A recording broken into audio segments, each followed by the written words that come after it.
Et le quatrième empire, c'est l'empire maintenant des pieds, selon le songe de Nebuchadnezzar. Il a vu le pied en partie de fer et en partie d'argile. Mais ces pieds, tous les deux pieds, ils étaient soudés par des alliances.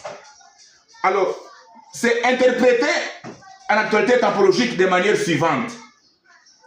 Les pieds en partie de fer, parce que le fer, c'est beaucoup plus dur que l'argile. C'est ça l'Organisation des Nations Unies.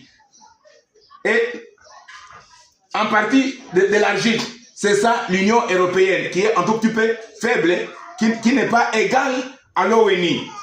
Mais quand bien même il y a les quelques contradictions à l'interne, mais toutes les Nations Unies sont collées, sont soudées dans des alliances. C'est pourquoi, au temps moderne des Nations Unies, on parle de la mondialisation, globalisation, démocratisation, alliance, alliance, dialogue, dialogue, écuménisme, écuménisme. Tout ça, ça a été prédit dans Daniel chapitre 2, à partir du verset 31 jusqu'au verset 45.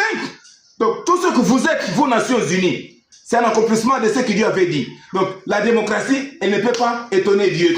Les alliances, le dialogue, les accords, l'écuménisme, la respect des États, l'homosexualité étatisée.